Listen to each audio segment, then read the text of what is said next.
Aujourd'hui, vendredi 4 juin 2021, c'est toujours un plaisir de vous retrouver. Bienvenue sur Mali Kunafoni TV, c'est l'ère de votre flash d'information.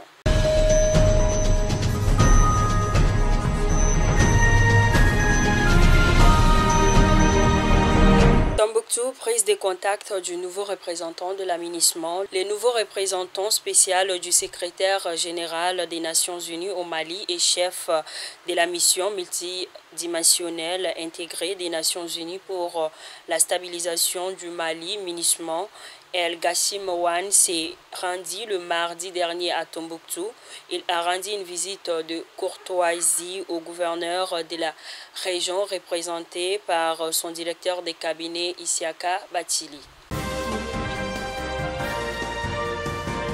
Transition, le colonel Assimi Goïta a été désigné président de la transition par la Cour constitutionnelle dans son arrêt numéro 2021 0DCC vacances du 28 mai 2021 conformément à l'article 37 de la Constitution en vigueur. Il prête serment devant la Cour suprême. L'audience solennelle est prévue pour le lundi 7 juin 2021 au Centre international des conférences de Bamako, CICB. Conformément aux instructions des plus hautes autorités du pays et suite aux échanges avec la communauté, l'ambassade du Mali en France a informé hier que les activités du consulat général à Paris reprendront le lundi prochain, indique un communiqué, ajoutant que pour des raisons d'organisation, les rendez-vous pris précédemment sont annulés. L'ambassade a saisi l'occasion pour renouveler ses remerciements aux Maliens vivant en France, au personnel de la mission diplomatique et consulaire et aux autorités françaises pour l'accompagnement et le soutien ayant permis d'aplanir les difficultés et apaiser le climat social.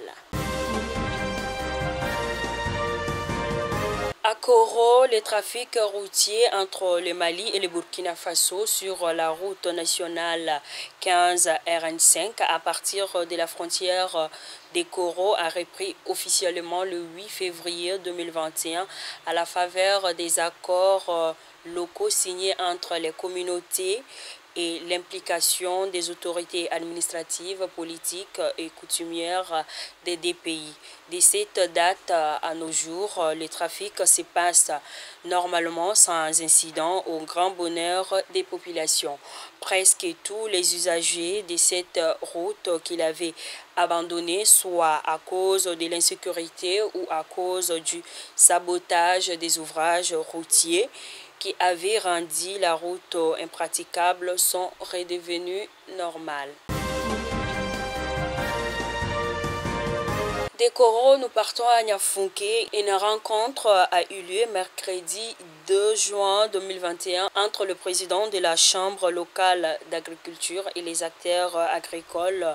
Une trentaine de personnes venues des 8 communes du cercle, dont les éleveurs, agriculteurs, pêcheurs et exploitants forestiers ont pris part à la session. L'objectif était de discuter des enjeux et perspectives des secteurs concernés afin d'aboutir à un plan d'activité réalisable durant les 5 années à venir. Ainsi, selon le président de la Chambre locale d'agriculture, ce plan va permettre une bonne gestion des aménagements agro-sylvio-pastoral et agro-environnemental.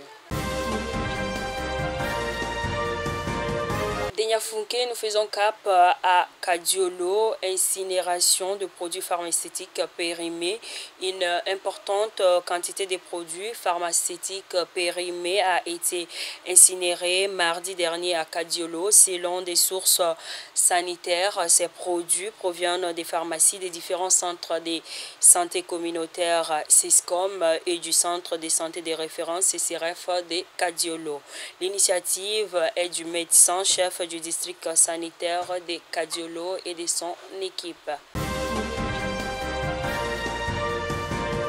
enfin, nous terminons à Ségou en ce qui concerne l'information de nos régions où la protection civile a été dotée d'un engin de traitement et de purification d'eau. La direction régionale de la protection civile de Ségou a été dotée mardi dernier d'un engin de traitement et de purification d'eau. Selon le directeur régional de la protection civile, cette donation permettra de renforcer leur capacité d'intervention dans la ville et ses environnants. La clé a été remise au directeur régional de la protection civile par le gouvernement de la ville de Ségou.